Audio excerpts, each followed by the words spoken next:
പ്രണയം എന്ന് പറയുന്നത് ഒരാളിലെ ഒതുക്കണമെന്ന് പറയുന്നത് വ്യക്തിഗതമായി വന്നതല്ല, സാമൂഹികമായിട്ട് വന്നതാണ്. ഭാര്യമാരും ലൈംഗിക തൊഴിലാളിയും ഒക്കെ ഉണ്ടായത് പുരുഷന്മാരുടെ ലൈംഗികതയ്ക്ക് വേണ്ടി തന്നെയാണ്. പുരുഷന്മാർ കുഞ്ഞിനെ ഉണ്ടാക്കി അപ്രത്യക്ഷമാകുന്ന ആൾക്കാരാണ്. സ്നേഹം എന്ന് പറയുന്ന സംസ്കൃതമാണെന്ന് അറിയണം. ഈ സംസ്കൃതം കേരളത്തിലോട്ട് വരുന്നതിന് മുമ്പേ ആരെങ്കിലുമൊക്കെ പ്രണയിച്ചിട്ടുണ്ടാവുമല്ലോ. നമുക്ക് ആകെ ഒരു വാക്യമുള്ളൂ മലയാളിക്ക്, അത് ഇഷ്ടം. പഴയ ശ്രീരാമന്റെ അച്ഛന് 3 ഭാര്യമാരില്ലേ. രഹസ്യ ബന്ധങ്ങളുടെ വലിയ ഒരു കൂട്ടായ്മയാണ് നാടുകൊണ്ട്. വർഷ ഗോൾഡൻ ഡയമണ്ട്സ് ചെറുപുഴ, കൊച്ചി, കാലിക്കറ്റ്, മലപ്പുറം, കണ്ണൂർ. പ്രണയം ഭയങ്കര ഇഷ്ടപ്പെടുന്ന ഒരാളാണ്. പ്രണയം വിശപ്പ് പോലെയാണെന്ന് പറഞ്ഞിട്ടുണ്ടായിരുന്നു. അതെന്തായിരുന്നു അങ്ങനെ തോന്നാനുള്ള കാര്യം? തോന്നുന്നതല്ല, അതൊരു റിയാലിറ്റിയാണ്. നമ്മുടെ ജീവിതം തുടരുന്നത് രണ്ടുപേര് ചേർന്നുള്ള ഇണകളിലൂടെയാണ്. ജീവന്റെ തുടർച്ച ഉറപ്പാക്കുന്ന ഇതിനാവശ്യമായിട്ടുള്ള വികാരമാണ് പ്രണയം. അപ്പൊ അത് കാരണം കൊണ്ട് പ്രണയം വേണോ വേണ്ട എന്നുള്ള ചോദ്യമില്ല. പ്രണയം ആളുകൾ നിയന്ത്രിക്കുന്നത് സാമൂഹികമായ കാരണങ്ങളുണ്ട്. എല്ലാ ആളുകളും പ്രണയം അനുഭവിക്കും. പക്ഷെ അത് സ്വാതന്ത്ര്യമില്ലാത്ത മനുഷ്യരായതുകൊണ്ടാണ് അത് എക്സ്പ്രസ് ചെയ്യാൻ പറ്റാതെ പോകുന്നത്. അത്രയേ ഉള്ളൂ. ഞാൻ സ്വാതന്ത്ര്യമുള്ള ഒരാളാണ്. അതുകൊണ്ട് പ്രണയമുള്ള ആളായിട്ട് എപ്പോഴും അനുഭവിച്ച് ജീവിക്കുന്ന ആൾ. അപ്പൊ ആ ഒരു വിശപ്പ് എന്ന് പറയുന്നത് ഒറ്റയൊരു ഭക്ഷണത്തിനോട് മാത്രമായിട്ടുള്ള ഇഷ്ടമാണോ? അതല്ല, വിശപ്പ് എന്ന് പറയുന്നത് പോലെ ആണെന്ന് നമ്മൾ പറയുമ്പോൾ, വിശക്കുക എന്ന് പറയുന്നതിനകത്ത് നമ്മൾ എന്തെല്ലാം കാര്യങ്ങൾ ചേർത്തിട്ടാണ് കഴിക്കാറുള്ളത്. നമ്മൾ ഒരൊറ്റ സാധനമല്ലല്ലോ കഴിക്കുന്നത്. അത്രയും ലളിതമായിട്ട് അത് മനസ്സിലാക്കിയാൽ മതി. നമ്മുടെ പ്രണയം എന്ന് പറയുന്നത് ഒരാളിലെ ഒതുക്കണമെന്ന് പറയുന്നത് വ്യക്തിഗതമായി വന്നതല്ല, സാമൂഹികമായിട്ട് വന്നതാണ്. വ്യക്തിഗതമായിട്ടുള്ളതെന്ന് പറഞ്ഞാൽ കുറെ നാളത്തേക്ക് ഒരാളോട് പ്രണയം എന്നുള്ളതാണ്. അങ്ങനെയാണ് നമ്മൾ പ്രണയമൊക്കെ ഉണ്ടാകുന്നത്. ഒരു സമയത്ത് പലരോട് പ്രണയം തോന്നുക എന്ന് പറയുന്നത് കുറച്ച് മനുഷ്യർക്ക് മാത്രമുള്ള, എല്ലാവർക്കും പറ്റില്ല. കൂടുതൽ ആൾക്കാരും ഒരു സമയത്ത് ഒരാളോട് കൂടുതൽ പ്രണയം തോന്നുന്ന കുറെ നാളുണ്ടാകും. അത് കഴിഞ്ഞൊരു പൂ വിരിയുന്നത് പോലെ, പൂ വിരിഞ്ഞാൽ കാ പിടിക്കുമ്പം അതിൻ്റെ ഏതൾ കൊഴിഞ്ഞു പോകുന്ന പോലെ തന്നെ വിട്ടുപോകുന്ന ഒന്നാണ് പ്രണയവും. അല്ല, അങ്ങനെ പ്രണയം ഒരാൾക്ക് അങ്ങനെ തുടരാനെന്ന് നോക്കാം, ആരും വിചാരിച്ചിട്ടല്ല. അത് നമ്മൾ ഭക്ഷണം കഴിക്കുമ്പം വിശപ്പ് അടങ്ങിപ്പോകുന്ന പോലെ. അത് കഴിഞ്ഞാൽ നമ്മൾക്ക് എത്ര രുചികരമായിട്ടുള്ള ഭക്ഷണമായാലും വയറ് നിറഞ്ഞു തുടങ്ങുമ്പോൾ തൊട്ട് അത് വേണ്ടാതായി തുടങ്ങും. ഇത് ആരെങ്കിലും എന്തെങ്കിലും ചെയ്യുന്നുണ്ടെന്നല്ല, ആരുള്ള പ്രശ്നവും അല്ലത്. കുറെ നാളത്തേക്ക് പ്രണയം നിൽക്കും. അത് കഴിഞ്ഞാൽ രണ്ടുപേര് തമ്മിൽ ഇണ ചേർന്ന് ജീവിക്കാൻ തുടങ്ങി തൊട്ട പതുക്കെ അത് കുറഞ്ഞുകൊണ്ടേ. ആ കുറയുക എന്ന് പറയുന്നത് ആരുടെയെങ്കിലും പ്രശ്നം കൊണ്ടല്ല, ആരെങ്കിലും മോശമാകുന്നതുകൊണ്ടൊന്നുമല്ല. വൈവിധ്യത്തിലേക്ക് പോകുന്ന ഒരു പ്രപഞ്ചത്തിലാണ് നമ്മളുള്ളത്. ഒരാളെ പോലെ ഒരാളില്ല. രണ്ടുപേര് ചേർന്ന് പുതിയ കുഞ്ഞുങ്ങളാണ് ഉണ്ടാകുന്നത്. പുതിയ കുഞ്ഞുങ്ങളെ ഒരു കുഞ്ഞിനെ പോലെ രണ്ടുപേര് ചേർന്ന് ഒരു കുഞ്ഞിനെ തരത്തിലുള്ള കുഞ്ഞിനെ തന്നെ ഉണ്ടാക്കത്തില്ല. വ്യത്യസ്തമായ കുഞ്ഞുങ്ങളേ ഉണ്ടാവുള്ളൂ. അതുകൊണ്ടാണ് ഒരാളെ പോലെ ഒരാളില്ല. പക്ഷെ ഒരാളെ പോലെ 7 പേരുണ്ടെന്നാണ്. ഒരാളെ പോലെ 7 പേര് കാണുമ്പോൾ അതൊക്കെ വെറുതെ ലോകത്തിനെ പറ്റി അറിഞ്ഞുകൂടാത്ത മനുഷ്യർ പറയുന്നത്. അതൊക്കെ നിങ്ങൾ എന്തെങ്കിലും 7 പേരെ നിങ്ങൾ കണ്ടുപിടിക്കുമെന്ന് വിചാരിക്കുന്നുണ്ട്. ഒരാളെങ്കിലും നിങ്ങളുടെ ജീവിതത്തിൽ കണ്ടുപിടിക്കാമെങ്കിൽ ഏറ്റവും വലിയ തമാശ എന്താണെന്ന് ചോദിച്ചാൽ, ഇപ്പം നമ്മൾ ഈ ഐഡന്റിക്കൽ ട്വിൻസ് എന്ന് പറയുന്നത്, സദൃശ്യ ഇരട്ടകൾ. ഈ ഐഡന്റിക്കൽ ട്വിൻസ് എന്ന് പറയുന്നവർ പോലും ജനിക്കുമ്പം സാങ്കേതികമായി നമ്മൾ എങ്ങനെ പരിശോധന നോക്കിയാൽ ഒരണ്ടൻ രണ്ടായതാണ്. ഒരാൾ തന്നെയാണ് ആരംഭിച്ചിരിക്കുന്നത് നമുക്ക് തോന്നും. പക്ഷെ ഒരു വർഷം കഴിയുമ്പോൾ തന്നെ 2 കുഞ്ഞുങ്ങളും വ്യത്യസ്തരായി കഴിഞ്ഞിരിക്കും. നിരന്തരം ചുറ്റുപാടുമായി ഇണങ്ങി ഇടപെട്ട് രൂപപ്പെടുന്ന ഒരു വ്യക്തിത്വമാണ് നമുക്കുണ്ടാകുന്നത്. അതുകൊണ്ട് ഒരാൾ രണ്ടായിട്ടിരിക്കുമ്പോൾ തന്നെ ഒരാളുടെ സബ്ജക്റ്റ് എന്ന് പറഞ്ഞാൽ വിഷയമാകും, മറ്റേ ആൾ കേന്ദ്രമാകും. സബ്ജക്റ്റും ഒബ്ജക്റ്റുമായിട്ട് മാറുന്ന പോലെ കേന്ദ്രവും അതിൻ്റെ ചുറ്റുപാടുമായിട്ട് മാറുന്ന കാരണം കൊണ്ട് തന്നെ വ്യത്യസ്തമായി മാറിക്കൊണ്ടേയിരിക്കും. 10-15 വയസ്സാകുമ്പോഴത്തേന് സദൃശ ഇരട്ടകളെ ദൂരെ നിന്ന് കാണുന്നവർക്ക് മാത്രമാണ് അവർ രണ്ടുപേരും ഒരുപോലെ ഇരിക്കുന്നത്. ബാക്കി എല്ലാ കാര്യത്തിലും അവർ വ്യത്യസ്തരായിരിക്കും. ഒരിക്കലും ഒരുപോലെ ആകത്തേയില്ല.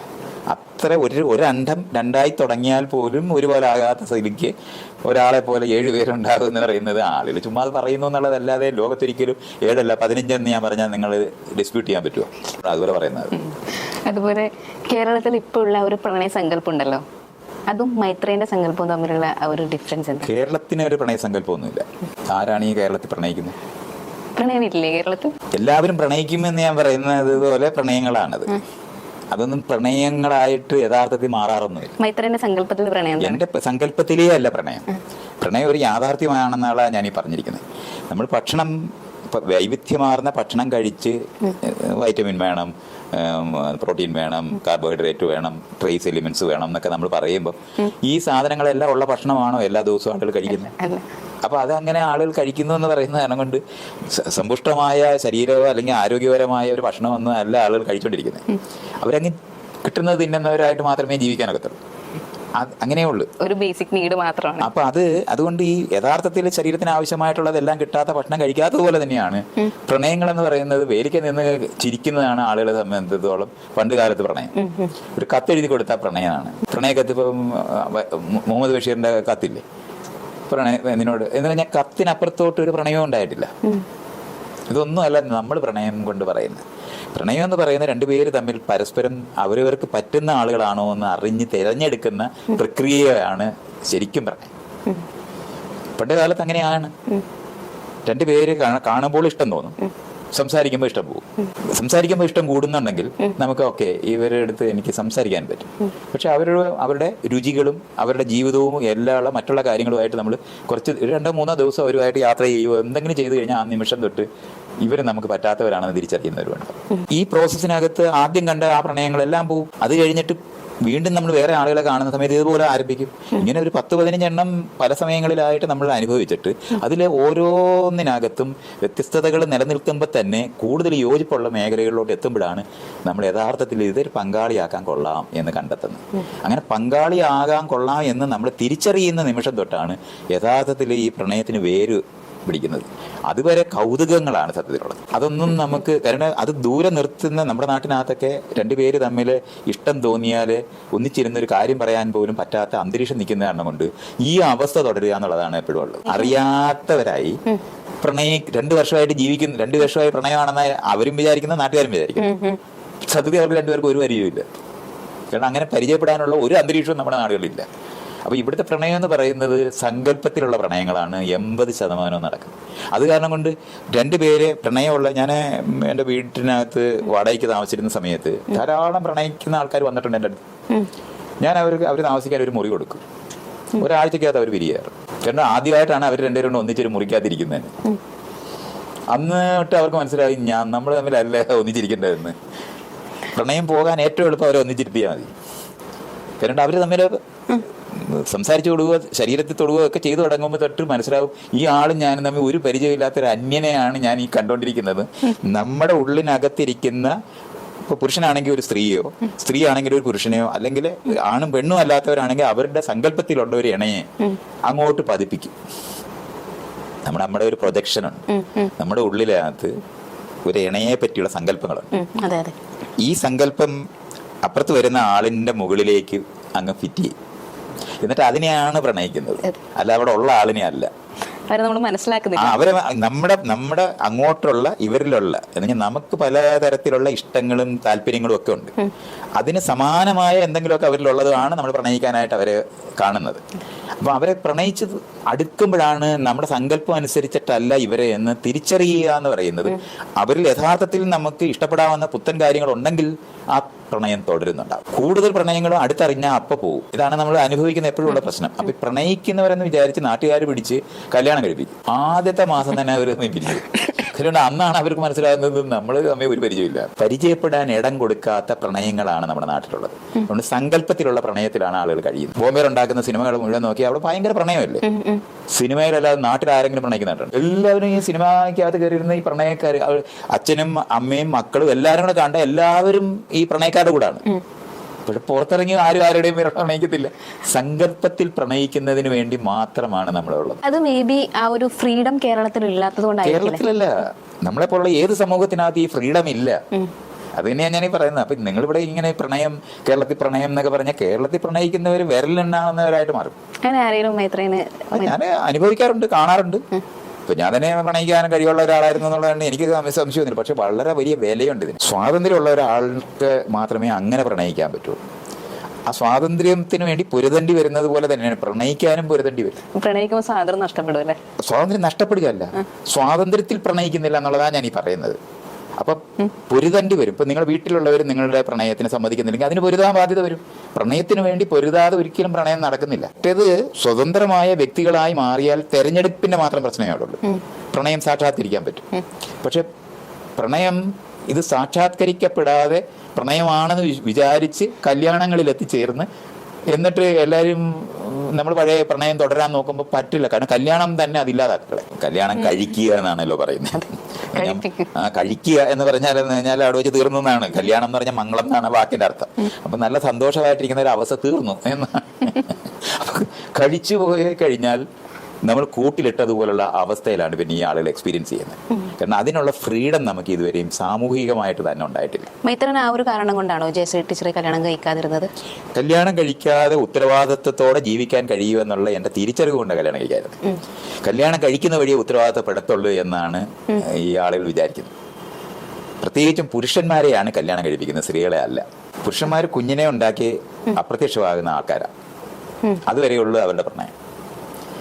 അപ്പോൾ അങ്ങനെ പോകുന്ന ആ കുഞ്ഞിനെ വളർത്താനായിട്ടുള്ള ഉത്തരവാദിത്തപ്പെടുത്താൻ വേണ്ടി പുരുഷനെയാണ് കല്യാണം കഴിപ്പിച്ചുകൊണ്ടിരിക്കുന്നത്, അല്ല സ്ത്രീകളെ അല്ല.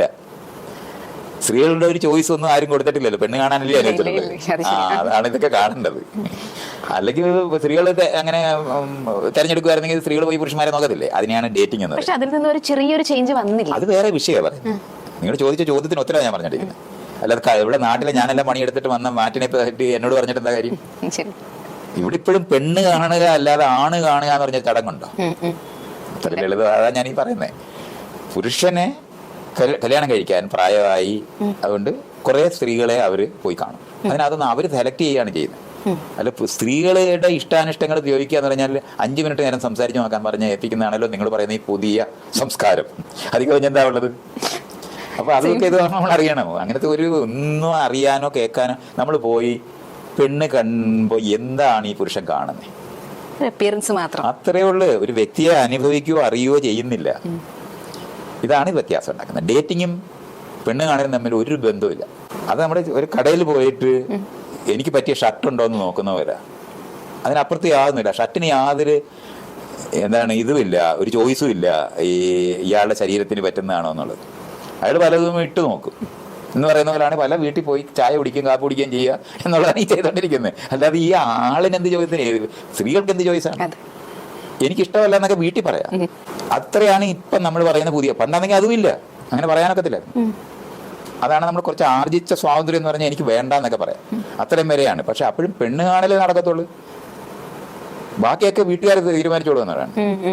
അതുകൊണ്ടാണ് ഞാൻ പറയുന്നത് അങ്ങനത്തെ ഒരു പ്രണയത്തിന്റെ യുക്തികൾ നമ്മൾ ഇന്നീ പറയുന്ന പ്രണയ കത്ത് എഴുതിയാലും മെസ്സേജ് അയച്ചാലും ഒന്നും അല്ല പ്രണയം. പ്രണയം രണ്ടുപേര് തമ്മിൽ കുറച്ച് നാൾ ജീവിക്കുമ്പം നമുക്ക് തുടരാം എന്ന് തീരുമാനിക്കുമ്പോഴേ യഥാർത്ഥത്തിൽ പ്രണയമാവുള്ളൂ. അല്ലാതെ ലൈംഗിക ബന്ധത്തിലൊന്നും പെടത്തില്ല. ഞങ്ങൾ രണ്ടുപേരും കൂടെ ഇവിടെ ഷേക്സ്പിയർ വായിച്ചുകൊണ്ടിരിക്കുകയാണ്, കവിത വായിക്കാനായിട്ട് ഇരിക്കുകയാണ് എന്നൊക്കെ പറഞ്ഞാൽ അഭിനയിക്കുക വലിയ പ്രണയം. ഇതൊന്നും അല്ല പ്രണയം. മൈത്രൻ ഈ ജയശ്രീ ടീച്ചറെ കൂടെ നിൽക്കുന്ന ഒരു 2 വർഷം മുന്നേ പ്രണയിച്ചിട്ടായിരുന്നു ഒന്നിച്ച് നിന്നിട്ടുണ്ടായിരുന്നേ പറഞ്ഞിട്ടുണ്ടായിരുന്നു. അപ്പോൾ ആ ഒരു സമയത്ത് അത് പ്രണയമാണെന്ന് തിരിച്ചറിവ് കൊണ്ടാണോ ആ ഒരു 20 വർഷം വരെ കണ്ടിന്യൂ ചെയ്തു പോയത്? കണിശമായിട്ടുമാണ്. ഞാനും ജയശ്രീയും തമ്മിൽ ഡേറ്റ് ചെയ്യാന്നാണ്. 2 വർഷത്തിൽ കൂടുതൽ ഡേറ്റ് ചെയ്തെന്ന് പറഞ്ഞാൽ ലൈംഗികമായ ബന്ധങ്ങളിലും ഏർപ്പെട്ടിട്ട് തന്നെയാണ് ഡേറ്റ് ചെയ്തിട്ടുള്ളത്. ഞങ്ങൾക്ക് തമ്മിൽ ചേർന്ന് ജീവിക്കാൻ പറ്റുമെന്ന് പരിപൂർണ ബോധ്യമായതിനു ശേഷമാണ് ഞങ്ങൾ ജീവിച്ചത്. ഉത്തരവാദിത്തമുള്ളവരായിരിക്കും ഡേറ്റ് ചെയ്യുന്നവര്, ഉത്തരവാദിത്വം എടുക്കാൻ കഴിവുള്ളവരായ കണ്ടു. ഇതങ്ങനല്ല. ഡാം കെട്ടി നിർത്തിയിരിക്കുന്ന പോലെ ആളുകളെ നിർത്തി യാതൊരു സ്വാതന്ത്ര്യവും ഇല്ലാതെ വളർത്തി. എന്നിട്ട് അവർക്ക് പ്രണയിക്കാൻ അറിയില്ല. ഒരാളോട് അപ്പുറത്തിരിക്കുന്ന ആളോട് മര്യാദയ്ക്ക് പെരുമാറാൻ അറിയില്ല. അവരോട് കൺസേണോട് പെരുമാറാൻ അറിഞ്ഞൂല. ഇതൊക്കെ നമുക്ക് അറിയണ്ടേ? നമ്മൾ തിരഞ്ഞെടുക്കുന്ന ആള് നമ്മളോട് കൺസേണോട് നമ്മളോട് ഇഷ്ടം തോന്നി നമ്മളെ അവരിൽ നിന്ന് മുന്നേ നിർത്തി അവരോട് പെരുമാറേണ്ടതുണ്ട്. ആ തരത്തിലുള്ള ഇപ്പൊ കൺസേൺ എന്നുള്ള വാക്കിന് നല്ലൊരു മലയാളം ഞാൻ നോക്കിയിട്ട് കിട്ടുന്നില്ല. എന്താണ് നിങ്ങൾക്ക് എന്തെങ്കിലും ഓർമ്മ വരുന്നുണ്ടോ? കൺസേൺ ഉള്ള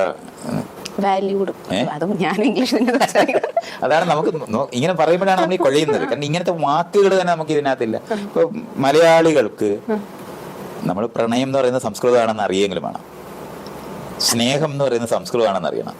ഈ സംസ്കൃതം കേരളത്തിലോട്ട് വരുന്നതിന് മുമ്പേ ആരെങ്കിലും ഒക്കെ പ്രണയിച്ചിട്ടുണ്ടാവുമല്ലോ. നമുക്ക് ആകെ ഒരു വാക്യമുള്ളൂ മലയാളിക്ക്, അത് ഇഷ്ടമാണ്. അത് മാങ്ങായും ഇഷ്ടമാണ്, തേങ്ങായും ഇഷ്ടമാണ്, ചക്കയും ഇഷ്ടമാണ്, അവളെ ഇഷ്ടമാണ്, ഇവനെ ഇഷ്ടമാണെന്ന് പറയുന്ന ഇഷ്ടം മാത്രം. അത്രയും ചെറിയ ഒരു വാക്കിനകത്ത് നമ്മൾ ഒരുവിധമുള്ള എല്ലാ സാധനത്തിനെയും ചേർത്തിട്ടുള്ളത് അത്രയും സാംസ്കാരികമായ ഒരു ഉൽപ്പന്നം അവിടെ ഉണ്ടായിട്ടുള്ളൂ. നമ്മൾ ഈ പറയുന്ന വാക്കുകളൊക്കെ ഇല്ലാതായി പോകുന്നത് അതുകൊണ്ടാണ്. നമ്മളിതൊന്നും ഈ പണികളിലൊന്നും ഏർപ്പെട്ടിട്ടില്ല. എനിക്ക് നിന്നെ ഇഷ്ടമാ എന്ന് പറഞ്ഞാൽ കഴിഞ്ഞു. അതുകൊണ്ടാണ് അപ്പുറത്തിരിക്കുന്ന ആളിനോട് ഇഷ്ടത്തോടെ പെരുമാറാനായിട്ട് ആ ഇഷ്ടം പ്രകടിപ്പിക്കുമ്പോൾ അവരെ കെയർ ചെയ്യുക എന്ന് നമ്മൾ പറയുമ്പോൾ പരിചരണം എന്നുള്ള വാക്കാണ് നമുക്ക് ആകെ അറിയാം. ഈ പരിചരണം എന്ന് പറയുന്നത് ആശുപത്രിക്കാരെന്തോ ചെയ്യുന്ന, നഴ്സുമാർ ചെയ്യുന്ന ഒരു കാര്യമായിട്ടാണ് നമ്മൾ അനുഭവിക്കുന്നത്. അപ്പൊ നമുക്ക് അപ്പുറത്തിരിക്കുന്ന പ്രണയിക്കുന്നവരെ ഞാൻ പരിചരിച്ചു എന്നൊക്കെ പറഞ്ഞു കഴിഞ്ഞാൽ വാഗ ഇതെന്താണ്, ഇവന്റെ പണിയാണോ, ഇവൻ എന്താ ജോലിക്ക് പോവുകയാണോ എന്നൊക്കെ ചോദിച്ചു പോകത്തില്ലേ. എന്താണ് ഈ കൺസേൺ ഉള്ള ആളാകുക, കെയറോടെ പെരുമാറുക എന്ന് പറയുമ്പോൾ ശ്രദ്ധാലു എന്നാണ്. ശ്രദ്ധാലു എന്നൊക്കെ പറഞ്ഞു കഴിഞ്ഞാൽ അപ്പൊ തന്നെ നമ്മളെ സംബന്ധിച്ചിടത്തോളം പഠിക്കാൻ പോയ ആരണ്ടര കാര്യമായിട്ടാണ് നമുക്കറിയാവുന്നത്. ശ്രദ്ധാവാൻ ലഭ്യതയെ ജ്ഞാനം എന്നൊക്കെ പഠിപ്പിക്കുന്നു. ശ്രദ്ധ എന്നതാണ് ഇതുകൊണ്ടാണ് ഞാൻ ഈ പറയുന്നത് കെയർ എന്ന് പറഞ്ഞാൽ ശരിക്കും പറഞ്ഞാൽ അമ്മയും അച്ഛനും കുട്ടികളെ വളർത്തുന്നു എന്ന് പറയുന്നതിനൊരു വാക്ക് നമുക്കില്ല. നോക്ക്, പേരന്റിങ് മലയാളം പറ. വളർത്തുക എന്ന് പശുവിനെ വളർത്തും. നമ്മള് പശുവിനെ വളർത്തുമ്പോൾ പേരന്റിങ് എന്ന് പറയുമോ? അതാണ് അതിന്റെ വ്യത്യാസം. പറ. ഇതൊക്കെയാണ് നമ്മളിങ്ങനെ പറയുമ്പോ നമുക്കെന്തോ വലിയ പാരമ്പര്യമായി ഇവിടെ എല്ലാവരും ഇതൊക്കെ അല്ല, ആ പേരന്റിങ്ങിലെ നമ്മൾ പറയാം. ഇപ്പൊ ഞാനീ പറയുന്നത് ഇതുപോലെ രണ്ട് വ്യക്തികൾ പരസ്പരം നന്നായി പെരുമാറുന്നതിന് ആവശ്യമായിട്ടുള്ള നല്ല വാക്കുകൾ പോലും ഉത്പാദിപ്പിച്ചിട്ടില്ലാത്തതുകൊണ്ടാണ് ഞാൻ അങ്ങനത്തെ പ്രണയം ഉണ്ടെന്ന് വിചാരിക്കാത്തത്. പ്രണയം നമ്മൾ കടമെടുത്ത വാക്കാണ്. സ്നേഹം നമ്മൾ കടമെടുത്ത വാക്കാണ്. നമുക്ക് ഞാൻ പറഞ്ഞാൽ ആകെ ഉള്ളത് ഇഷ്ടമേ ഉള്ളൂ. നിനക്ക് എന്നെ ഇഷ്ടമാണോ എന്ന് അങ്ങോട്ടും ഇങ്ങോട്ടായി. അങ്ങോട്ട് തന്നെ ഒരു പെണ്ണിനോട് ഒരു പുരുഷൻ ചോദിക്കുന്ന വാക്കിനകത്താണ് നിനക്ക് എന്നെ ഇഷ്ടമാണോ എന്ന് ചോദിക്കുന്നത്. അല്ല പെണ്ണുങ്ങൾ എനിക്ക് നിന്നെ ഇഷ്ടമാണ് എന്ന് പറഞ്ഞ് തുടങ്ങുന്നതിനെ പറ്റി പോലും ആളുകൾ ആലോചിക്കുന്നില്ല. ഒരാളിപ്പോൾ ഒരു പെൺകുട്ടി ഒരാൾ തന്നെ എനിക്ക് ഇഷ്ടമായി എന്ന് പറഞ്ഞ് തുടങ്ങിയാൽ തന്നെ അവൻ സബ്ജക്റ്റ് അല്ല ഒബ്ജക്റ്റ് ആയി എന്നുള്ളത് അനുഭവിച്ച് വിഷമിക്കുന്ന ആളായിട്ട് മാറും. പെൺകുട്ടിയോട് പുരുഷൻ പറയുമ്പോൾ കുഴപ്പമൊന്നുമില്ല. പക്ഷെ അതേ വരി സ്ത്രീ പുരുഷനോട് പറഞ്ഞ അപ്പം അവന്റെ ഇനിഷ്യേറ്റീവ് നഷ്ടപ്പെട്ടതായിട്ടും അയാള് ഒബ്ജക്റ്റ് ആയിട്ടും അനുഭവിക്കുന്ന കാരണം കൊണ്ട് മുഴുവൻ സമയവും സബ്ജക്റ്റീവായി, മുഴുവൻ സമയവും ഞാനാണ് ഈ നാട് നടത്തുന്നതെന്ന ബോധത്തോടെ ഇരിക്കുന്നത്. അല്ലാതെ രണ്ടുപേര് തമ്മിൽ നടത്തുന്ന ഒരു പ്രവൃത്തിയായിട്ട് പ്രണയമൊന്നും കേരളത്തിൽ ആരംഭിച്ചിട്ടില്ല. മൈത്രൻ ഈ 20 yearsന്റെ ജേണിയിലെ ജയശ്രീ ടീച്ചറായിട്ടുണ്ടായ ജേണിയിൽ അതിനിടയിൽ ആരോടെങ്കിലും ഇഷ്ടം തോന്നിയിട്ടുണ്ടായിരുന്നോ? പലരോടും ഇഷ്ടം തോന്നിയിട്ടുണ്ട്. പക്ഷെ അതൊന്നും തന്നെ ഞാൻ എന്റർടൈൻ ചെയ്തിട്ടില്ല. അത് ഞാനും ജയശ്രീ നമ്മ ഉണ്ടാക്കിയ കരാറിനകത്ത് കുട്ടിയെ വളർത്തി തീർന്നത് വരെ പുരുഷന്മാരുടെ സ്ഥിരം പണിയാണ് വേറെ ആൾക്കാരുടെ കൂടെ പോവാന്ന് പറഞ്ഞു. അത് ഞാൻ സ്വയം നിയന്ത്രിച്ചതാണ്. വേറെ ആളുകൾ അതേ സമയത്ത് പ്രണയം ഉണ്ടാകുകയും അത് വേണ്ടാന്ന് തീരുമാനിക്കുകയും നമ്മുടെ ആവശ്യം കൊണ്ട് മാത്രം ചെയ്താൽ മതി. തെറ്റായതുകൊണ്ടല്ല. തെറ്റും ശരിയുടെ യുക്തികള് രണ്ടുപേര് മാത്രം ഇണചേർന്ന് ജീവിച്ചാൽ മതിയെന്ന് സാമൂഹികമായി കുട്ടിയെ വളർത്തുന്ന ആവശ്യത്തിന് പറഞ്ഞിട്ടുള്ളതാണ്. അല്ലാതെ ഈ രണ്ട് ഇണകളുടെ ആവശ്യമായിട്ട് ബന്ധപ്പെട്ടാൽ. അപ്പൊ വേറെ ആൾക്കാരുടെ നമുക്ക് പ്രണയം തോന്നുമ്പോൾ ആ പ്രണയം നമ്മൾ പരിപോഷിപ്പിച്ചാൽ നമുക്ക് രണ്ട് കാര്യം മറ്റൊരാൾ നമ്മുടെ കൂടെ ഉള്ളവരോട് ചെയ്യാൻ പറ്റത്തില്ല. ഒന്ന്, അവർക്ക് കൊടുക്കേണ്ട ടൈം, സമയമുണ്ട്. 24 മണിക്കൂറേ ലോകത്തുള്ളൂ. അതിനകത്ത് ഉറങ്ങി കഴിഞ്ഞ് 8 മണിക്കൂർ കഴിഞ്ഞാൽ ബാക്കിയുള്ള 16 മണിക്കൂറിനകത്ത് പണിയെടുത്ത് കഴിഞ്ഞിട്ടുള്ള സമയത്താണല്ലോ പ്രണയമൊക്കെ നടക്കുള്ളൂ. ആ അത്രയും സമയത്തിനകത്തെ സമയം കൊടുക്കാനും അറ്റൻഷൻ എന്ന് പറയുന്നത്, അവിടെയാണ് നമ്മൾ അറ്റൻഷൻ എന്ന് പറയുന്നത് വീണ്ടും ശ്രദ്ധ എന്നുള്ള വാക്കേ നമുക്കുള്ളൂ. ഇത് രണ്ടും കൊടുക്കുക എന്ന് പറയുന്നത് ഒരാള് റിസോഴ്സസ് വിഭവങ്ങൾ ഉൽപ്പാദിപ്പിക്കുകയാണെങ്കിൽ അതും മറ്റൊരാൾക്ക് കൊടുക്കാൻ ബാധ്യത വരും. അപ്പൊ ഈ ആദ്യത്തെ റിലേഷൻഷിപ്പിനകത്ത് സമയവും ശ്രദ്ധയും വിഭവവും ഈ 3 സാധനവും പങ്കുവയ്ക്കപ്പെട്ടു. ഇത് ഈ വളർത്തുന്ന കുഞ്ഞിനോട് നമുക്ക് നീതിയോടെ പെരുമാറാൻ കഴിയാതാക്കുന്ന ഒന്നാണ്. ഇനി വിഭവം ധാരാളമുള്ള ഒരാളാണെന്നുണ്ടെങ്കിൽ വിഭവം കുഴപ്പമില്ല. കാരണം ഇപ്പൊ ഒരു 10 കട്ടിൽ മേടിച്ചാൽ ഒരു കട്ടിലല്ലേ നമ്മൾ കിടക്കത്തുള്ളെന്ന് അറിയുന്നതുകൊണ്ട് വിഭവത്തിന് പരിമിതി ഒരാളുടെ ആവശ്യം കൊണ്ട് തീരും. അതുകൊണ്ടാണ് പണ്ട് രാജാക്കന്മാർക്ക് 100 കണക്കിന് ഭാര്യമാരുണ്ടായിരുന്നത്. കാരണം അവർക്ക് ഇഷ്ടംപോലെ വിഭവമുണ്ട്. പക്ഷെ ആ സമയത്ത് അറ്റൻഷനും സമയവും കൊടുക്കാൻ പറ്റത്തില്ല. അത് ലോകത്ത് ഏത് രാജാവായാലും പറ്റത്തില്ല. കാരണം 24 മണിക്കൂർ എന്ന് പറയുന്ന അയാളെ കണ്ടുള്ളതല്ല. റിസോഴ്സ് മാത്രമാണ് പണ്ട് ഒരു പുരുഷന് ധാരാളം സമ്പാദിച്ചിട്ട് പല ഇണകളും ഒത്ത് ജീവിക്കാൻ കഴിയുമ്പോഴേ പക്ഷെ ആർക്കും കൊടുക്കാൻ കഴിയാത്തതായിട്ടുള്ള 2 കാര്യമാണ് ശ്രദ്ധയും സമയവും. ഇത് പങ്കുവെക്കാൻ ബാധ്യത വരും. അപ്പോൾ ആ ആദ്യത്തെ റിലേഷൻഷിപ്പ് നമുക്ക് പരിപോഷിപ്പിച്ചു കൊണ്ടുപോകാനൊക്കത്തില്ല, വളർത്താനൊക്കത്തില്ല. അതിനെ വെള്ളവും വളവും കൊടുത്ത് നിലനിർത്തേണ്ടതുണ്ട്. ഇത് സമയവും ശ്രദ്ധയും കൊടുക്കാൻ കഴിയാതിരിക്കുന്നതുകൊണ്ടാണ്, അത് തിരിച്ചറിഞ്ഞുകൊണ്ടാണ് ഞാൻ കുട്ടി വളർന്ന് 18 വയസ്സാകുന്നത് വരെ ഒരു അടുത്ത് വേറൊരു ഇണയോട് ഇഷ്ടം തോന്നിയാലും അത് വികസിപ്പിച്ചിട്ടില്ല. 20 വർഷവും ഞാൻ അങ്ങനെ തന്നെയായിരുന്നു. പക്ഷെ വേറൊരാളോട് ഇത് തോന്നിയാൽ അവരുമായിട്ട് ബന്ധം ഉണ്ടാക്കേണ്ടത് തെറ്റാണെന്ന് വിചാരിച്ചോണ്ടല്ല, ഇതിനകത്ത് കൂടുതൽ ഇൻവെസ്റ്റ് ചെയ്യേണ്ട ആവശ്യമുണ്ടെന്ന് അറിയുന്നതുകൊണ്ട് മാത്രം. അതുകൊണ്ട് ഞാനത് ചെയ്യാതിരുന്നത്. അത് പുരുഷനായിരിക്കുന്നവന് കൂടുതൽ ഉത്തരവാദിത്തത്തോടെ ഈ കാര്യത്തിനകത്ത് പെരുമാറണമെന്നുള്ള എൻ്റെ തിരിച്ചറിവ് കൊണ്ടാണ് ഞാനത് ചെയ്യാതിരുന്നത്. ജയശ്രീ വേറെ ആൾക്കാരെ പ്രണയിച്ചിട്ടുണ്ടെന്ന് ജയശ്രീ തന്നെ പറയുന്നുണ്ട്. അത് തെറ്റായതുകൊണ്ടൊന്നുമല്ല. അങ്ങനെ പ്രണയം തോന്നും, പ്രണയം നിലനിർത്തുന്നതുകൊണ്ട് ഒരു കുഴപ്പമില്ല. അത് തെറ്റേ അല്ല. നമ്മൾ അത് തെറ്റാണെന്ന് വിചാരിക്കുന്ന പണ്ട് കാലത്ത് എൻ്റെ കുട്ടി തന്നെ ഉണ്ടാകണമെന്ന് ജനിതകമായിട്ടുള്ള നമ്മുടെ ഒരു വികാരം കൊണ്ടാണ് അത് തെറ്റാണെന്ന് പറയുന്നത്. അല്ലാതെ നിങ്ങൾ ഒരാളെ പ്രണയിച്ചാൽ ലോകത്ത് ആറ്റം ബോംബിടുന്ന പണിയൊന്നും അല്ലല്ലോ, കത്തി കൊണ്ട് കുത്തുന്ന ഒന്നും അല്ലല്ലോ. മറ്റൊരാൾക്ക് ദ്രോഹകരമായ എന്താണ് അതിനകത്തുള്ളത്? മൂന്നാമതൊരാൾക്ക് ഈ പറയുന്ന ഇമോഷണലായി നമ്മുടെ ആളാണ്, എൻ്റേതാണ് എന്ന് വിചാരിക്കുന്നത് വഴി ഉണ്ടായ ഒരു ദുഃഖം ഒരാൾക്കുണ്ടാകുന്നത് ഒഴിച്ച് ലോകത്തിന് ദ്രോഹമുള്ള ഒരു പ്രവൃത്തിയും രണ്ടുപേര് തമ്മിൽ പ്രണയിക്കുമ്പോൾ ഇല്ലെന്ന് നമ്മൾ അറിയണം. അതുകൊണ്ടാണ് അത് അങ്ങനത്തെ തെറ്റൊന്നുമല്ല. ഒരാളെ ഞാൻ പിച്ചാത്തി എടുത്ത് കുത്തുന്നത് പോലുള്ള ഒരു പ്രവൃത്തിയല്ല, അത് അതിനകത്തില്ല. മനസ്സിലാക്കിയാൽ പൊറുക്കാനും മറക്കാനും പറ്റുന്ന കാര്യം മാത്രമാണ്. ഒരേ ആളിന് തന്നെ. അതുകൊണ്ടാണ് ഇപ്പം പഴയ ശ്രീരാമന്റെ അച്ഛന് 3 ഭാര്യമാരില്ലേ. എൻ്റെ മകന് തന്നെ രാജ്യം കൊടുക്കണമെന്ന് പറഞ്ഞപ്പോഴാണ് സംഘർഷം ഉണ്ടായത്. അതുവരെ അവരെല്ലാവരും 3 പേരും അവിടെ തന്നെ കഴിഞ്ഞുകൊണ്ടിരുന്നല്ലേ. രാജാവിന് അവരെ റിസോഴ്സ് ഉണ്ട്. അപ്പോഴും ഞാൻ പറയുന്ന സമയം കൃത്യമായിട്ട് കൊടുക്കാനൊക്കത്തില്ല. കൈകൈയോട് കൂടുതൽ അടുപ്പം ഉണ്ട് എന്നുള്ള കാര്യം സത്യത്തിൽ അവിടെ നിലനിൽക്കുന്നുണ്ട്. ഒന്നാമത്തെ ആളിനെ പട്ടമഹിഷി ആക്കിയതുകൊണ്ട് മാത്രം അയാളുടെ മകന് രാജ്യം കൊടുക്കേണ്ടി വന്നത്. ഇതൊക്കെ നമ്മൾ സൂക്ഷിച്ച് നോക്കിയാൽ നമുക്ക് കാണാൻ പറ്റും. അപ്പൊ ഇഷ്ടം 10 ഭാര്യമാരുള്ള ഒരു 300 ഭാര്യമാരായിരുന്നു രാജാക്കന്മാർക്കൊക്കെ ഉണ്ടായിരുന്നു. രാജാവിനെ ഒരു വീട്ടിലേക്ക് വരുത്താനായിട്ട് ഓരോ ആളും ദിവസവും അവിടെ കോമ്പറ്റീഷനാണ്. സ്ത്രീകൾ കോമ്പറ്റീഷനിൽ വരുന്നത് പുരുഷന്മാർ നിർമ്മിച്ച ഒരു ലോകം കൊണ്ടാകും. മറ്റേതങ്ങനല്ല. സ്ത്രീകൾ വെറുതെ റോഡിന്റെ സൈഡിൽ നിന്നാൽ മതി. എന്നും റോഡിന്റെ സൈഡിൽ ഒരു സ്ത്രീ നിന്നാൽ മതി, പുരുഷന്മാർ ഇഷ്ടം പോലെ വരും. അത് അണ്ട ഒന്നേ ഉള്ളു, ബീജം ഒത്തിരി ഉണ്ടെന്നുള്ളതുകൊണ്ട്. ഇതൊക്കെ നമ്മൾ അങ്ങനെ മനസ്സിലാക്കേണ്ടത്, ബയോളജി അറിയേണ്ടതുണ്ട് എന്തുകൊണ്ടാണ് ഇതൊക്കെ സംഭവിച്ചതെന്നുള്ളത്. മനുഷ്യൻ മോണോഗമി ആണോ? മനുഷ്യൻ മോണോഗമസ് അല്ല, സീരിയൽ മോണോഗമസ് ആണ്. അത്രേ ഉള്ളൂ. പോളിഗമസ് ആണ് നമ്മൾ. അതെന്തുകൊണ്ടാണ് അങ്ങനെ ഒരു? നമ്മൾ ഇഷ്ടംപോലെ ബീജമുള്ള പുരുഷനാണ്. അത് തന്നെയാണ് മനുഷ്യൻ എന്ന് പറയും. പുരുഷൻ മോണോഗമിയായിട്ട് ഇരിക്കാനൊക്കെ പിന്നെ മനുഷ്യരൊക്കെ അങ്ങനെ മനുഷ്യനും പുരുഷനും 2 പപ്പാതിയുള്ളതല്ലേ. അതായത് ലേഡീസും അതുപോലെ മെയിലും 2 പേരും. മോണോഗമി എന്ന് പറയുന്നത് ഇൻസ്റ്റിറ്റ്യൂട്ട് ചെയ്തതാണ്.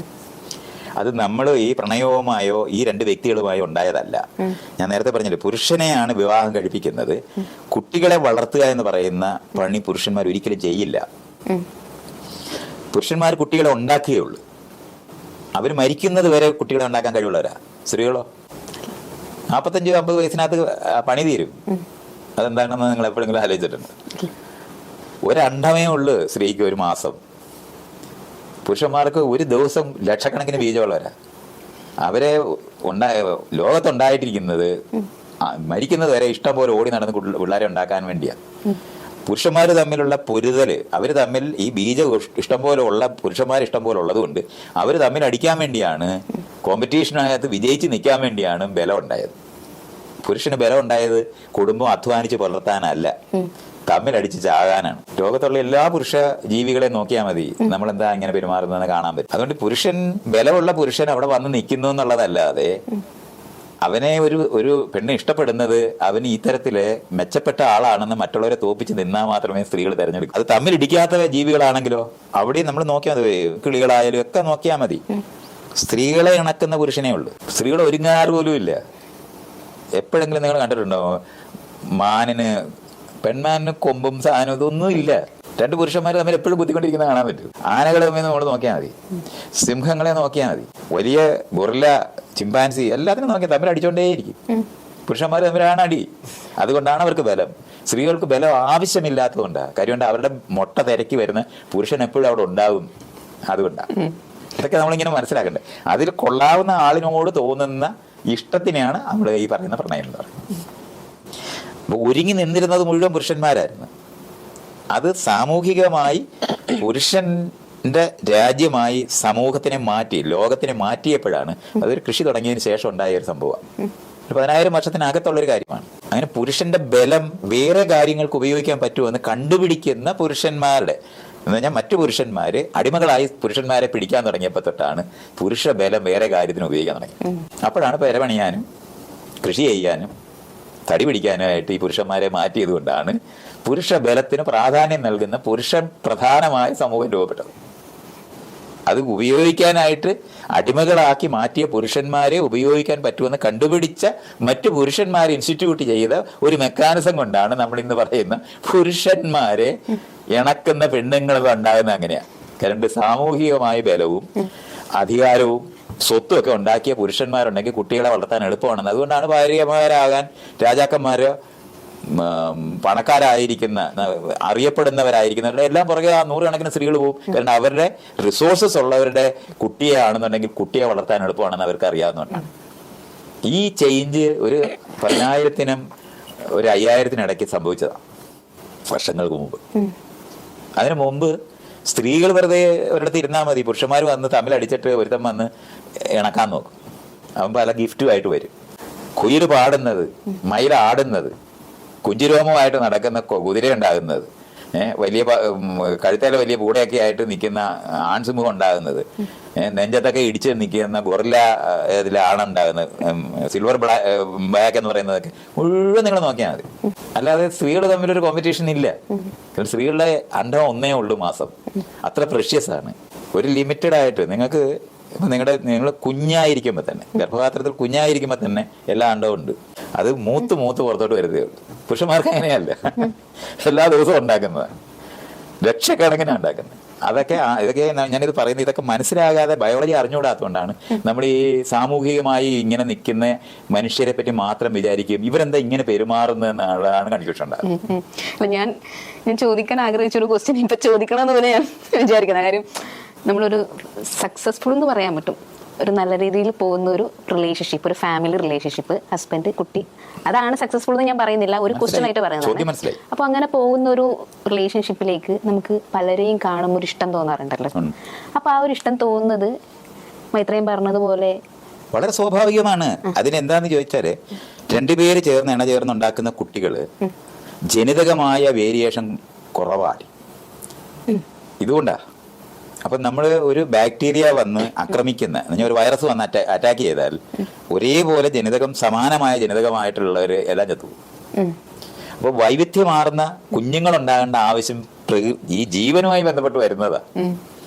ഇതുകൊണ്ടാണ് 2-3 കുട്ടികൾ ഉണ്ടായിക്കഴിഞ്ഞാൽ സ്ത്രീകൾ വേറെ പുരുഷന്മാരോട് ഇഷ്ടം തോന്നി തുടങ്ങും. അതുവരെ ഇല്ല. അതുകൊണ്ടാണ് സ്ത്രീകൾ ആദ്യം ഒരു പുരുഷനോട് ഒത്ത് ജീവിക്കാൻ വളരെ മൂച്ചോടെ നിൽക്കുന്നുണ്ടാവും. പക്ഷെ ഒരു 2-3 കുട്ടികൾ ഉണ്ടായിക്കഴിഞ്ഞാൽ അങ്ങനെ അത് കഴിഞ്ഞാൽ മറ്റു പുരുഷന്മാരുടെ ഇഷ്ടം. അപ്പൊ അത് നമ്മൾ നിയന്ത്രിച്ച് വേണ്ടാന്ന് തീരുമാനിക്കുന്ന വഴിയാണ് അത് ഇല്ലാതിരിക്കുന്നത്. പുരുഷന്മാർ ഇങ്ങനെ ഉദ്ദേശിക്കപ്പെട്ടിട്ടേ ഇല്ല. അതുകൊണ്ട് ആദ്യത്തെ ലൈംഗിക ബന്ധത്തിൽ ഏർപ്പെടുമ്പോൾ തന്നെ അവൻ തലപൊക്കി ഇങ്ങനെ നോക്കി തുടങ്ങും, ചുറ്റുപാട് ഇങ്ങനെ നോക്കും, ഇവിടെ ആരെങ്കിലും ഉണ്ടോ എന്ന്. അതുകൊണ്ട് പുരുഷനെ സംഘടിപ്പിച്ച് നിർത്തുക എന്ന് പറയുന്ന ഒരു പണിയായിട്ടാണ് സ്ത്രീകൾ പിന്നെ നിൽക്കുന്നത്. അതിനാണ് നിന്റെ കുഞ്ഞിനെ തന്നെ ഞാൻ പ്രസവിക്കും, വേറെ ആരുടെയും കുഞ്ഞിനെ ഞാൻ ഉണ്ടാക്കത്തില്ല എന്നുള്ള വാഗ്ദാനം കൂടെ. അതുകൊണ്ടാണ് സ്ത്രീകൾ ചാരിത്രവതികളായിട്ടിരിക്കേണ്ടി വരുന്നത്. ചാരിത്രം എന്ന് പറയുന്നത് നിന്റെ ജനിതകം തന്നെയാണ് എൻ്റെ കുട്ടി എന്ന് അഷ്വറൻസ് കൊടുക്കും എന്ന് പറയുന്ന വാഗ്ദാനം പറഞ്ഞോ പറയാതെയോ നിർത്തുന്നതാണ് അവരെ അവിടെ നിർത്തിക്കാൻ ഏറ്റവും എളുപ്പം. അല്ലാതെ വേറെ ഒന്നുമില്ല. അതുകൊണ്ടാണ് പുരുഷന് ചാരിത്രം എന്നുള്ള എന്താണ് ചാരിത്രവദൻ എന്ന് പറഞ്ഞ ഒരു വാക്കില്ലാത്ത എന്താ? അതില്ലാത്തതുണ്ട്. കന്യക പുരുഷന്റെ പറ വാക്കൊന്നുമില്ല. ഇതാണ് നമ്മൾ മനസ്സിലാക്കേണ്ടത്. നമ്മൾ ഇതൊക്കെയാണ് മനസ്സിലാക്കേണ്ടത്. ഇതൊരു വൺ സൈഡഡ് അഫെയർ ആയിട്ടാണ് ഈ സ്ഥലങ്ങളിലെല്ലാം നിൽക്കുന്നത്. പുരുഷൻ ഈ മൂല്യങ്ങളൊന്നും സത്യത്തിലില്ല. സ്ത്രീകൾ ഇത് പേറുന്നത് അവരുടെ എല്ലാ കുഞ്ഞും സ്ത്രീകൾക്ക് അവരുടെ കുഞ്ഞാണെന്ന് സംശയിക്കേണ്ട കാര്യമുണ്ടോ? അതാണ് അതിന്റെ വ്യത്യാസം. ഇത്രയും ലളിതമായത്.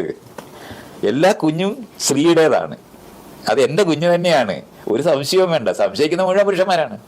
ആ പുരുഷന്റെ സംശയം കൊണ്ടാണ് നമുക്ക് ഇത് ഇങ്ങനെ പ്രണയിക്കാൻ പറ്റാതായി പോയത്. അവർ വേറെ ആൾക്കാരുടെ അടുത്ത് പോവുക മാത്രമല്ല, കുഞ്ഞിനെ ഉണ്ടാക്കുന്നത് അവരവിടെ തന്നെ ഇരിക്കണമെന്ന് അവരെ ഇട്ട് പൂട്ടിയിട്ടാണ് പുറത്തുനിന്ന് നടക്കുന്നത്. സ്വന്തം ഇണയെ ലോക്കിട്ട് പൂട്ടി അവരുടെ കയ്യിൽ നിന്ന് വാഗ്ദാനവും ചാരിത്രവതിയായി ഞാൻ ജീവിച്ചോളാം എന്ന് ഉള്ള വാഗ്ദാനവും മേടിച്ചിട്ടാണ് വേറെ സ്ത്രീകളെ അന്വേഷിച്ച് നടക്കുന്നത്. ലൈംഗിക തൊഴിലാളികളായ സ്ത്രീകൾ പുരുഷന്മാർക്കല്ലേ ഉള്ളത്? പുരുഷ ലൈംഗിക തൊഴിലാളികൾ പോലും പുരുഷന്മാർക്കാണ്. സ്ത്രീകൾക്ക് വേണ്ടി ഉണ്ടായത് ഈ ആധുനികമായിട്ട് എല്ലാവരും കൂടെ ഞങ്ങൾക്കും സ്വാതന്ത്ര്യം വേണമെന്നൊക്കെ പറഞ്ഞിട്ട് വല്ലോ 1, 2, 3 നാട്ടിൽ കാണും. അത്രയും സ്വാതന്ത്ര്യമുള്ള സ്ത്രീകളൊക്കെ ലോകത്തുണ്ടായതിനു ശേഷം മാത്രമാണ്. അല്ലെങ്കിൽ ലോകത്തൊരിക്കൽ പോലും പുരുഷന്റെ ലൈംഗികമായ ആവശ്യങ്ങൾക്ക് വേണ്ടി തന്നെയാണ് ഇതെല്ലാം ഉണ്ടായിട്ടുള്ളത്. ഭാര്യമാരും ലൈംഗിക തൊഴിലാളിയും ഒക്കെ ഉണ്ടായത് പുരുഷന്മാരുടെ ലൈംഗികതയ്ക്ക് വേണ്ടി തന്നെയാണ്. അത് ഇഷ്ടംപോലെ ലൈംഗിക ബന്ധത്തിൽ ഏർപ്പെടാൻ വേണ്ടി ഉണ്ടായിപ്പോയ ഒരു ജീവിയാണ്. ഞാനിത് അവരുടെ ഒരു ആരുടെങ്കിലും പുരുഷന്റെ കുറ്റം, അപ്പൊ ഞാൻ പുരുഷനല്ലേ നമ്മൾ എന്റെ ഒരു കുറ്റമായിട്ട് ഒന്നും അല്ല ഞാനിത് പറയുന്നത്. ലോകം ഇങ്ങനെയാണെന്ന് അറിയേണ്ടത്. പക്ഷെ മനുഷ്യരുണ്ടാക്കിയ നിയമങ്ങൾ കൊണ്ടാണ് തെറ്റും ശരിയൊക്കെ ഉണ്ടാകുന്നത്. എന്റെ കുട്ടി തന്നെ ആണുണ്ടാകുന്നെങ്കിൽ ഞാൻ അതിനെ നോക്കും. അതുകൊണ്ടാണ് സ്ത്രീ ചാരിത്രവതിയായിട്ടിരിക്കാൻ ബാധ്യത വരുന്നത്. DNA ടെസ്റ്റ് നോക്കാൻ പറ്റത്തില്ല. അത് കാരണം കൊണ്ട് ആരുമായി ബന്ധം ഉണ്ടാക്കത്തില്ല എന്നുള്ള വാഗ്ദാനമാണ് ആകെ സ്ത്രീക്ക് കൊടുക്കാനൊക്കുന്നത്. പുരുഷൻ വേറെ ആരില്ലെങ്കിലും കുട്ടി ഉണ്ടാക്കിയാൽ ആ കുട്ടിയെ നോക്കാനായിട്ട് ഇയാൾ പോകത്തില്ല എന്നുള്ള വാഗ്ദാനം മതി. അതുകൊണ്ടാണ് അത് ഈ വീടെല്ലാം നടന്നു പോകുന്നത്. രഹസ്യ ബന്ധങ്ങളുടെ വലിയ ഒരു കൂട്ടായ്മയാണ് നാട് മുഴുവൻ. ഏത് പുരുഷനോടും ചോദിച്ചോ അവൻ 2-3 സ്ത്രീകളുമായി ബന്ധം ഉണ്ടാക്കിയെന്ന് പറയാത്ത, കള്ളമെങ്കിലും പറയാത്ത പുരുഷൻ കാണത്തില്ല. ആ സ്ത്രീകൾ എവിടെ നിന്ന് വരും? ഇത്ര പറഞ്ഞ എല്ലാ വീട്ടിലുള്ള പുരുഷന്മാരും സ്ത്രീകളും എല്ലാം കൃത്യമായി ജീവിക്കുകയാണെന്നാണല്ലോ സങ്കല്പം. നിങ്ങൾ ഓരോ പുരുഷനോടും ചോദിച്ചു നോക്ക്, അവർക്ക് വേറെ സ്ത്രീകളുമായി ബന്ധമുണ്ടോ? അവരെവിടെ പോയിട്ട് ഈ സ്ത്രീകളെ കണ്ടുപിടിക്കും? ഈ ഇരിക്കുന്ന ചാരിത്രവതികളായ സ്ത്രീകൾ തന്നെയായിട്ടല്ലേ ബന്ധം ഉണ്ടാക്കാൻ പറ്റൂ? അപ്പൊ കള്ളം പറയുന്ന മനുഷ്യർ നാട്ടിലുണ്ടെന്നുള്ളതല്ലേ ഉള്ളു. അല്ലാതെ സത്യസന്ധമായിട്ട് ഇപ്പൊ ഞാനിരുന്ന് പറയുന്നത് പോലെയോ ഞാൻ ജീവിക്കുന്ന പോലെ ജീവിക്കാത്ത മനുഷ്യരുണ്ടെന്നുള്ളതേ ഉള്ളൂ. മനുഷ്യന്മാർ കുറേയുണ്ട്. അതിനിടയിൽ മൈത്രൻ അത് ഓപ്പണായിട്ട് പറയുന്നത് ഞാൻ ഓപ്പണായിട്ട് പറയല്ല, യാഥാർത്ഥ്യം ഇതാണെന്ന് അറിയുന്നത് കൊണ്ട് പറയുന്നതാണ്. അല്ലാതെ എനിക്ക് പ്രത്യേകിച്ച് ഞാൻ വേറെ എന്തെങ്കിലും മറ്റെല്ലാ മനുഷ്യരെ പോലെ ഒരു സാധാരണ മനുഷ്യൻ മാത്രം. ആകെ ഞാൻ ചെയ്യുന്ന എന്താണ്, എന്റെ ജീവിതത്തിനെ പറ്റി ഇങ്ങനെ മനസ്സിലാക്കി അത് പറയുന്നു എന്നുള്ളത് മാത്രമാണ്. അല്ലാതെ എനിക്ക് ഒരു സ്പെഷ്യാലിറ്റി ഇല്ല, ഒരു സ്പെഷ്യാലിറ്റി. നിങ്ങൾ ശ്വസിക്കുന്ന ഇതേ വായു തന്നെയാണ് ഞാൻ ശ്വസിക്കുന്നത്. നിങ്ങൾ തിന്നുന്ന ഇതേ ഭക്ഷണം തന്നെ ഇതെല്ലാം ചെയ്യുന്നത്. ആകെ ഉള്ളത് ജീവിതം ഇങ്ങനെയാണെന്നുള്ള എന്റെ അറിവ് മാത്രമാണ്. അതുകൊണ്ട് കുറ്റബോധമില്ലാതെ ചെയ്ത പ്രവൃത്തി പറയാൻ പറ്റും. കള്ളനല്ല എന്നുള്ളത് മാത്രമേ ഉള്ളൂ. എല്ലാവരും ഞാൻ കള്ളനും കൂടെ ആണെന്ന് പറയും. ഞാൻ എപ്പോഴാണ് 2 തരത്തിൽ ജീവിച്ചിട്ടുള്ളത്. ആളുകൾ ഇങ്ങനെ എല്ലാം പറയും, എന്തെല്ലാം തരത്തിൽ എന്നെ പറ്റി പറയാറുണ്ട്. ധനം രഹസ്യമായി ഉണ്ടായി ഒരു ഏതെങ്കിലും ഒരു ഞാൻ ജീവിക്കാത്ത ഒരു പണം, എന്ത് പണം അത്? ഒരു അക്കൗണ്ടിൽ 1 രൂപ കാണിക്കണ്ടേ? തട്ടിച്ച് ഫേക്ക് ഇങ്ങനെയൊക്കെയുള്ള വാക്കുകളൊക്കെ ആൾക്കാർ ഉപയോഗിക്കും. മൈത്രൻ ഈ പഠിക്കുന്ന കാലം തൊട്ടേ ഈ ഒരു ചിന്താഗതി തന്നെയായിരുന്നു? പഠിക്കുമ്പോൾ നമ്മൾ ചിന്തിക്കുന്നത് അന്ന് ഉണ്ടാകാൻ ഒരു സാധ്യതയുണ്ടോ? നിങ്ങൾ തന്നെ അത് അങ്ങനെയല്ലേ മനസ്സിലാക്കണം. നമ്മൾ അങ്ങനെ ഓരോ വർഷവും ലോകത്തിനെ പറ്റി ജീവിതത്തിനെ പറ്റി അറിയുന്ന അനുസരിച്ചിട്ടല്ലേ നമ്മൾ മാറുന്നത്.